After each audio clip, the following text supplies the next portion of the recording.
Welcome to the Great Detectives of Old Time Radio, brought to you by June's Journey, The Lost Diaries. From Boise, Idaho, this is your host, Adam Graham. If you have a comment, email it to me, box13@greatdetectives.net. Follow us on Twitter at Radio Detectives and become one of our friends on Facebook. Facebook.com/Radio Detectives. In a moment, we're going to get into today's episode of Man Called X. The original air date is October the 27th of 1950. Now, listening to the episode, you may get a little bit of a sense of deja vu. I know I certainly did. And it turns out this was actually a story that was used during the CBS run back in November of 1947. Now, there's at least one similarity and a couple of differences I'll want to talk about after the episode. But now I do want to let you know a little bit about our sponsor. You know, in the 21st century, we face a lot of different challenges. And sometimes we can have nostalgia or rose-colored glasses views of the past for the more simpler times. However, there were problems back then, and some of those issues may be similar to the things we deal with now. At least that's what Autumn's finding as she's going through her great-grandmother's diary. In her great-grandmother June's Lost Diary, Autumn reads all about the wide-ranging experiences that June had as she lived an interesting and varied life, encountering such historical events as World War I and Prohibition and the women's suffrage movement. Along the way, June encounters many issues and uses wisdom and good sense that speaks to Autumn today. June's Journey, The Lost Diaries, is inspired by Wooga's hit Hidden Objects game. It's an intimate ASMR experience led by Sarah Grayson, a talented indie game actress. This is also the first ever narrative mobile game podcast tie-in. And if you've ever played June's Journey, this will give you a lot of hints about her life before she became a great detective. You can listen to June's Journey, The Lost Diaries, for free on Spotify, Apple Podcast, and Google Podcast. And now, here's Herbert Marshall and The Man Called X. Stay tuned for Herbert Marshall as The Man Called X, transcribed. Screen stars Joan Fontaine and Herbert Marshall will appear in this Sunday's Theater Guild on the Air presentation. It's A.A. Milne's fascinating story, Michael and Mary. Another Sunday night chime favorite is the authentic Tales of the Texas Rangers, starring Joel McCrea. Remember this Sunday night on NBC4, the Theater Guild on the Air, with Herbert Marshall and Joan Fontaine, and Tales of the Texas Rangers with Joel McCrea.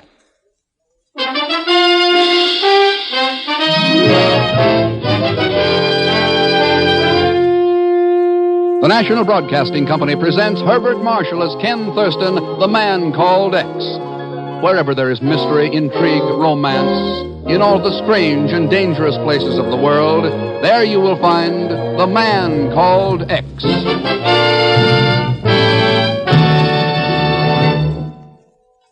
It began near the island of Xenophon, off the coast of Greece in the Aegean Sea. Began when a giant transport plane came plunging helplessly down from the clouds to the sparkling blue waters below.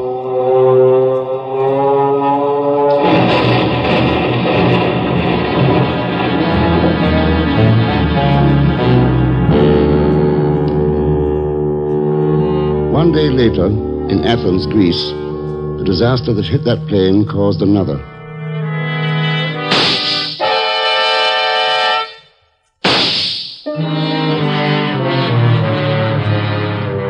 And it was then that a gray-haired, simply dressed woman paid a visit to the chief and me in the offices of the Bureau, high up above the teeming streets of New York City. Now, just why did you come here to the Bureau, Mrs. Mastos? You see, it was because of my son Arides. He lives in Athena in Greece, where I come from. Your son is Arides Mastos? Yes, a doctor. Sure. Chief, you remember Dr. Mastos, one of the greatest research men in the world. Worked with us during the war on battle fatigue, war neuroses. Oh, sure, Ken, of course. Come to think of it, I saw his name in the papers just a month or two ago, didn't I? Yeah. He's doing some advanced work on cancer research in Athens. On the track of something, too, according to the article. Yes. My son wrote me letters telling me about some medicine, miracle workers, he called them. The name I have here. Oh, thank you. Mm-hmm. What are they, Ken?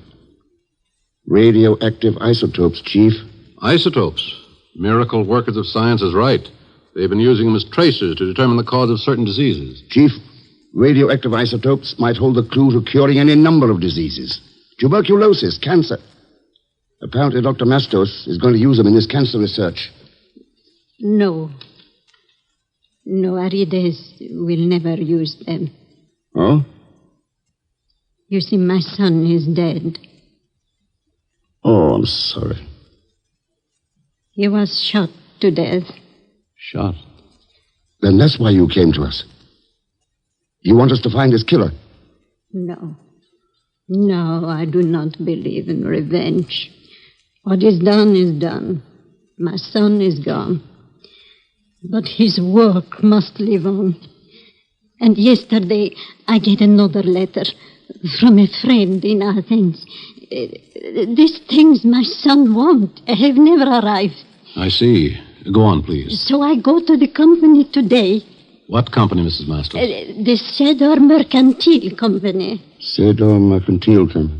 They are the ones who were to send these things to Athens, to my son. But the man will not help me, will tell me nothing, only to come here for the government to assist me. You will help, please. You will see that my son's work can continue. I'll promise you this, Mrs. Mastos. Everything your government can possibly do to help is going to be done. Ah, so that is good. I will go home now. You know, I'm very proud of my son, of his work. Almost as proud as I am of my country. Well, what do you think, Chief? Ken, the Bureau's already got a report on those missing isotopes. Huh? Sure. 100 units were shipped to Athens 60 days ago. They were lost overboard while being transferred to another ship near the island of Xenophon. Xenophon? That's all that lies behind this. An unfortunate accident. I wonder. Chief, what do you think 100 units of isotopes would bring on an international black market, say in Eastern Europe? Oh, probably a couple of million dollars. Ken. Chief, I'm paying a visit to the Cedar Mercantile Company.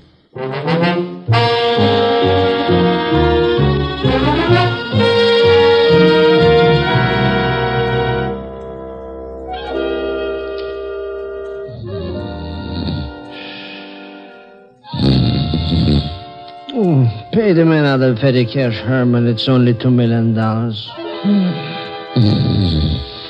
Sure. Don't be so impetuous, Prince Klapunik. You'll have to stand in line with the others. Pagon. Get your feet off that desk and wake up. I'll have your head for waking me up like this. Hello, Mr. Thurston. Pagon, what are you doing here at the Cedar Mercantile Company? Where? You mean here? Why, I'm the vice president and general manager, in charge of mercantiles and things. So you're the one who sent Mrs. Masters to see me? Of course, I didn't know what she was talking about. Besides, I wanted you to find out about my salary. That big fat man hasn't been back since. What big fat man? The one who hired me 3 days ago. He hasn't been back since. And the joint is clean as a thistle. No papers, no supplies, no nothing. I think I got a fast brush up somewhere. Yeah. Were there any phone calls, any mail? Telephone is unconnected, and the only thing in the mail was this. I opened it accidentally, you understand? Oh, sure. Pagon, this is a shipping invoice. 3 days ago, 50 units of radioactive isotopes were shipped air express via Rome to a Dr. Mitter of Athens General Hospital. What does that mean? It could mean that the Sador outfit muscled in on $3 million worth of isotopes. And they're going to shoot them into Eastern Europe. But... That's right, Pagan. They flew the coop after this last shipment and left you holding a bag.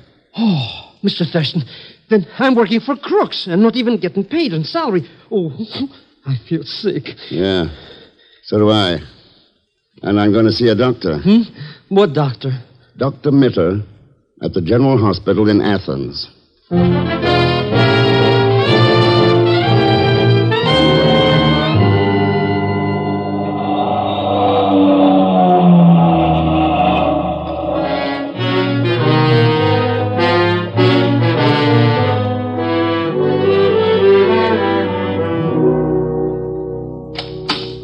Dr. Mitter will see you now, Mr. Thurston. Oh, thanks, nurse.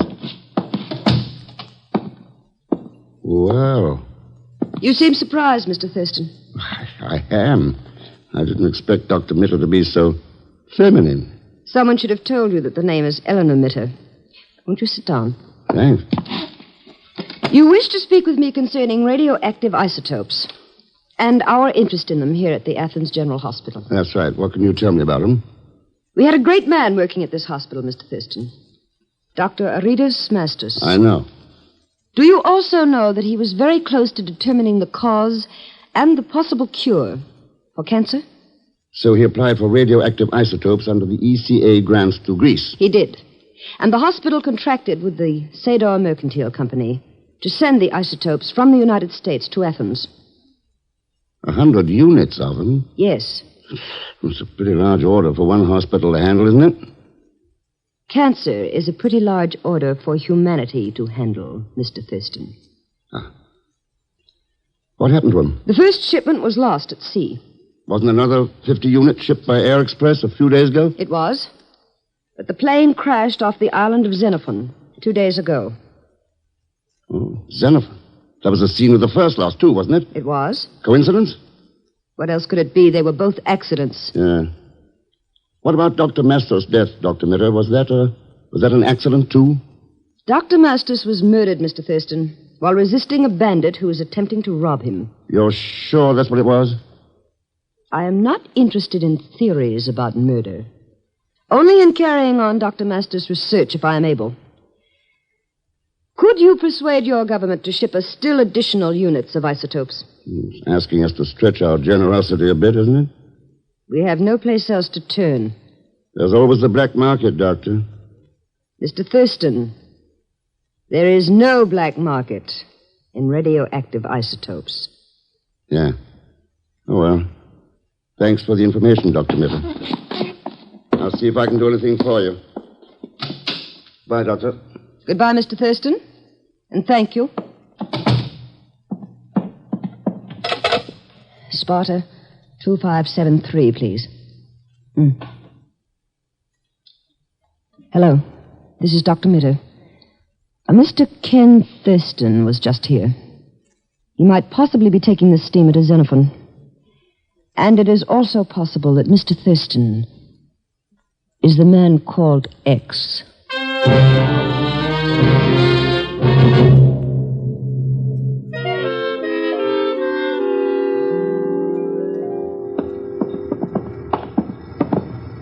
Mr. Thurston, how long do we have to travel in this cattle boat?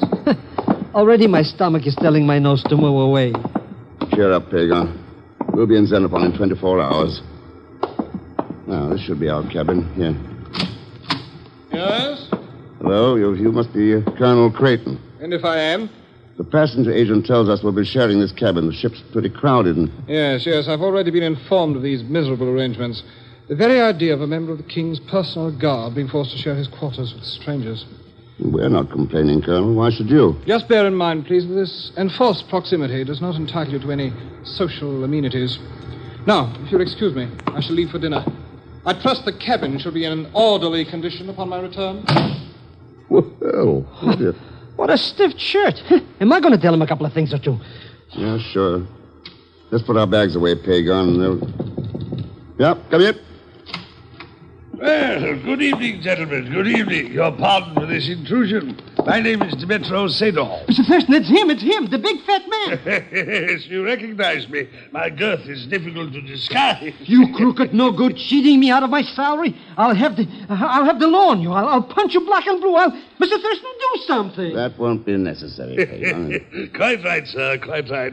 My apologies, Smith. A cable from Greece, unexpected business emergency. No time to notify you. Perhaps this will suffice for back salary. That measly little a C-note. $100? Yes, exactly. Are we still enemies, my dear sir? Oh, how did you ever get such a silly idea, Mr. Sater? My dearest friend. Now, if there's any little job... All right, Sado, let's have it. You didn't come in here just to settle up with Pagan. You have a keen mind, sir. A very keen mind. No, I came here as a friend to warn you. There is someone aboard this ship, sir, who intends to take your life. What makes you think so? My sources must remain a secret, sir. However, this much I can tell you. There is no one named Colonel Creighton connected with His Majesty's Guard. At the moment, the Colonel is dining with a last-minute passenger. The lovely Dr. Eleanor Mitter of Athens. There you have it, sir. My gesture of friendship. You mentioned two names as homicidal suspects. How about adding a third? A third, sir? Yeah. Dmitro Sedov. Yes, my dear sir. You're quite right. Yes, quite right indeed. Good night, my friends. Good night.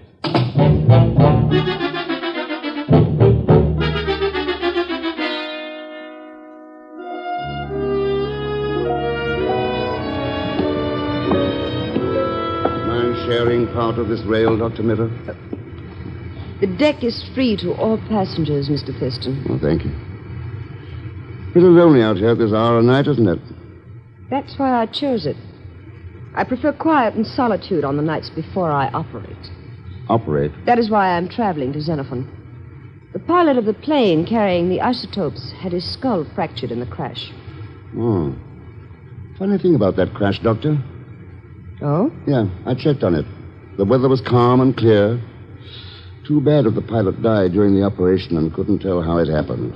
There are other things more dangerous to human life than a scalpel in the hands of a trained surgeon, Mr. Thurston. Now, if you will excuse me, I think I'll retire. Good night. Good night, Doctor. Mr. Thurston, we're going to be killed, murdered, even die, maybe. Whoa, wait a minute, Pagan. Who's going to commit all this mayhem? The phony Colonel Creighton. That's who. I saw him in the cabin, just now cleaning a cannon. Anyway, caliber 88 automatic. He's going to kill us. Whoa. Down, get down!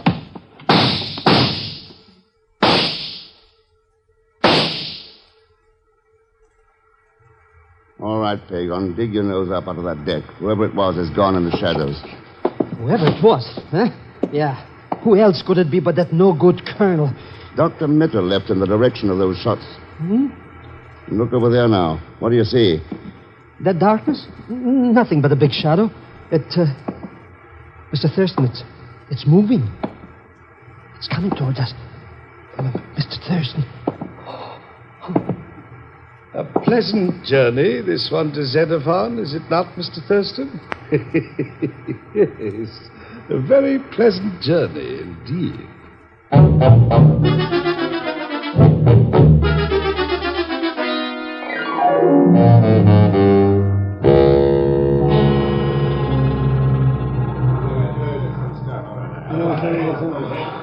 Mr. Thurston, why don't we get off this floating cattle car? Dr. Mitter sneaked ashore. Special priority. She's got an operation coming up. Maybe if I play sick, too, we can... Mr. Thurston, look out. Somebody's jumping on us. Relax. That's nothing but the shadow of the cargo net swinging overhead. Imagine that. But why do they have to keep swinging that thing over our heads all the time? Couldn't they... Oh, my dear Thurston. Viewing the harbor, I see. That's right, Sado. I was wondering where that plane of yours crashed. Oh, yes. Unfortunate accident. Notice that mooring buoy in the bay? The ship anchored nearby? That marks the spot. Looks like that boat has diving tackle rigged on it. Your eyes are as keen as your brain, sir. Yes, that is a sponge diving boat. One of my fleet, Mr. Thurston. Oh, so you're in the sponge business, too, eh? Quite right, sir. I find it a dull venture, but quite profitable. As profitable as handling radioactive isotopes on the Eastern European market? You joke, of course, sir. No, I do not think the sponge business would be as profitable, but perhaps far less dangerous. That is my answer, sir. A good one, is it not? Yes, a very good one indeed. What's so good about it? He didn't answer nothing. That's why it's good, Pagan. Huh? Well, anyways, with him and Dr. Mitter out of our way, we got nothing to worry about. Hey, Mr. Thurston, the cargo net stepped right over us. Hey, look! Jump, Pagan, the net's slipping. Jump, man. Jump! Mr. X, those crates fell right where we were standing. Tons of them. Yeah. They couldn't mash us. Flattered and flatjacks, yes, even flattered. What an accident. I wonder if Colonel Creighton had called it that. Huh? Colonel Creighton? What's he got to do with this? I don't know, but he's standing over there beside the donkey engine. Beside the... Mr. Thurston, that engine... Yeah. It handles the cargo net that spilled over our heads.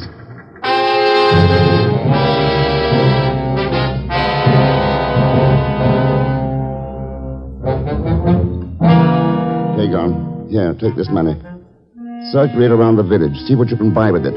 Learn if there's any black market for American goods. You know, cigarette, money, anything. Mm-hmm. Then meet me back here at the hotel. Mr. Cax, you don't abandon. But what are you going to do?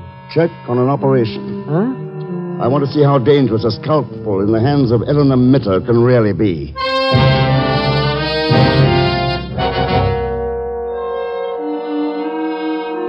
So, Ken, you've come to the hospital to check up on me. Not quite, Eleanor.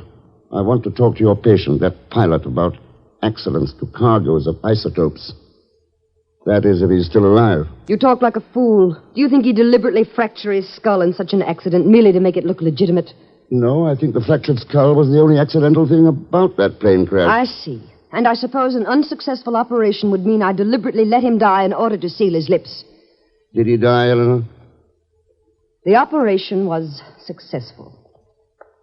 Come, I will take you to see him. I hope this will end these suspicions you have, Ken. This is his room. Kind of drafty, isn't it? Oh, that stupid nurse left the window open. She knows the patient is vulnerable to pneumonia. Don't bother, Eleanor. He's not vulnerable to anything. What? He's dead. Ken, it must have been post-operative shock. Or an embolism. Yeah. Or that knife sticking out of his chest.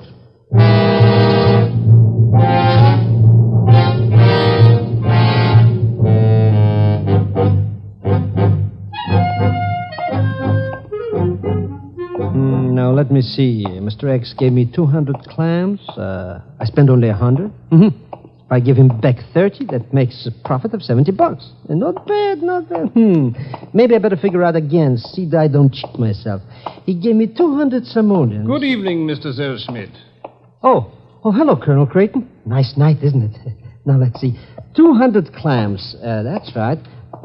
Colonel Creighton. Your identification is correct, Zellschmidt, despite the darkness of this side street. Have you noticed no one else is around? Yes, well, it was nice seeing you, Colonel. Drop around again sometimes. That knife. Be careful with that knife. I shaved once already today. I'm going to ask you one question, Zellschmidt. If you wish to live, you will answer it correctly. Who is Ken Thurston? Oh, is that all? Well, that's a cinch. He's the... Ooh. No, I can't. Answer, Zellschmidt. Who is he? That knife on my throat. Who is Ken Thurston? He is... Oh, forgive me, Mr. Thurston. He is the man called X.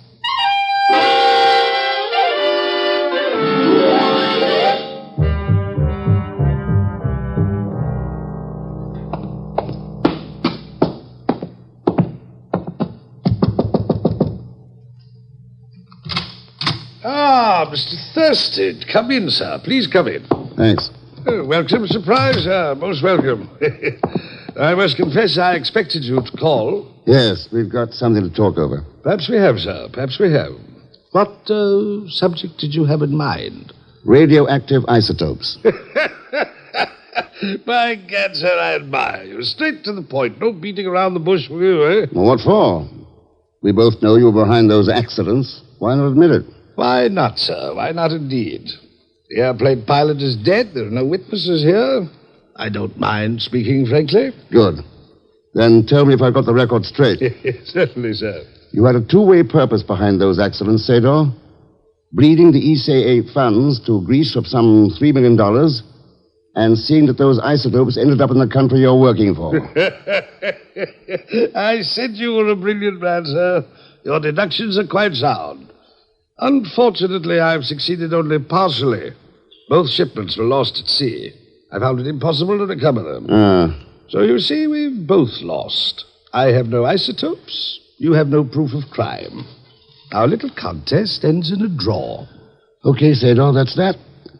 Looks like I go back to Athens. And I, sir, return to my sponge diving business.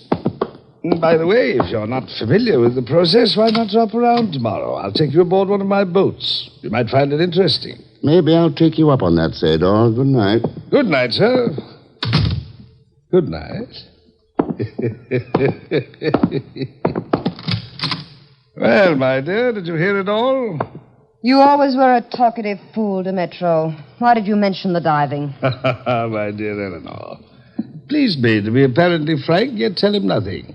Now he will leave Xenophon, and we shall have nothing further to worry about. You mean I shall have nothing further to worry about? Huh? Does that mean I have? Don't be foolish, my dear. What could it possibly be? Just this, Demetro. Just this.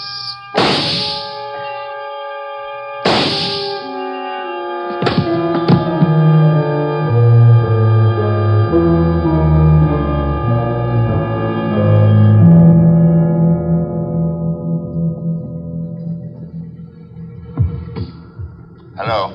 Hello, Pagon. Can you hear me? Is this diving suit telephone working all right? Clear like a shell, Mr. Thurston. Good. How's the motor operating the air pump? That little putt-putt is purring like a puppy. See that it stays that way. I'll keep it running smooth like a carpet. Unless maybe the crew of this boat is coming back. Don't worry. They've ordered to stay away officially. Then who is coming this way in a speedboat? Speedboat? Well, what do you know? It's that pretty little pill peddler, Dr. Hello Mitter. there. Hello. Is that you, Mr. Zellschmidt? That's right, Miss Dr. Mitter. Welcome on board. Oh, thank you. And Mr. Thurston, where is he? I must speak with him at... The air pump. The diving equipment is working. Sure. We're learning how to be sponges. Aren't we, Mr. Thurston? Oh, I see. The diving rig phone is working. Let me have it. Dr. Mitter, you got a gun. You... Mr. Thurston! My hand is over the transmitter. He cannot hear you. Nor could he hear the sound of shots. Oh. Move backward quickly and stay there. Ken? Ken, do you hear me? Eleanor, what are you doing aboard? I followed you from your hotel, Ken. I have important news. Oh? You were right. Those accidents to the isotopes were planned. Demetros Sador was behind it. He... But if you are diving out here, you know his plan. Yeah, that's right, Eleanor. He had his agents dump the isotopes into the ocean to make the accidents look legitimate. Then he'd recover them with his sponge divers. As you are trying to do now. The isotopes are right below the boat, Eleanor. A diver can get to them in the morning. So my work's almost over for the night. Ask Pagon to pull in the lines, will you? First, darling, I think you should know something.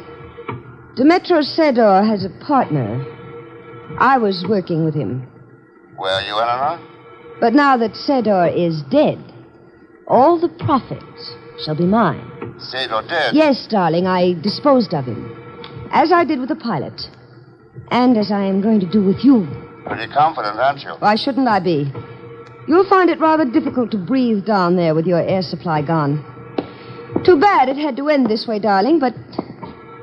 Goodbye. Dr. Mitter, the air pump, it stopped. Mr. Thurston! Yes, Zellschmidt. And now it is your turn. Mr. Thurston, help! Oh, you fool. He cannot help you now. He's got... You're wrong, Eleanor. You...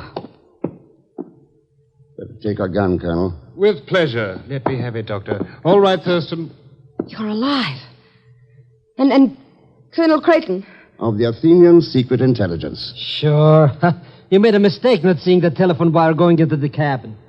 No, Pagon. Her mistake was trading in her physician's oath for a handful of money. She's going to pay for that mistake now. Yeah. So will all those who trade in the same kind of coin. Someone said it long ago, much better than I. Remember? What is a man profited if he shall gain the whole world and lose his soul?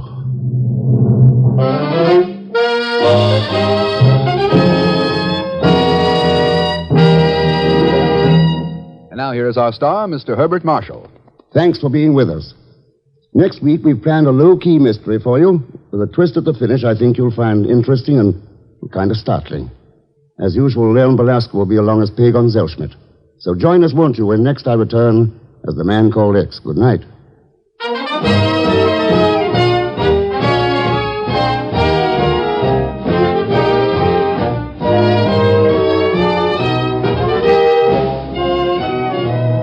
The Man Called X, starring Herbert Marshall, is a J. Richard Kennedy production and is directed by Jack Johnstone, with music composed and conducted by Felix Mills. Tonight's transcribed story was written by Sidney Marshall.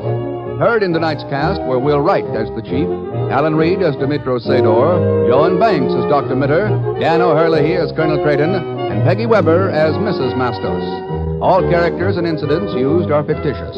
Any resemblance to actual persons or incidents is purely coincidental. And so until next week, same time, same station, this is Jack Latham saying good night for The Man Called X.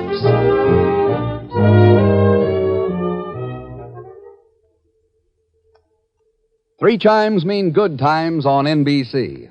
Sunday afternoon chimes mean mystery and action on NBC. Mike Waring, better known as the Falcon, lends his debonair touch to the solution of another mystery, followed by that polite, diplomatic, and very deadly detective, the Saint. After the Saint, the big guy steps into mystery and danger, and your Sunday afternoon of mystery concludes with that new private eye, Charlie Wilde.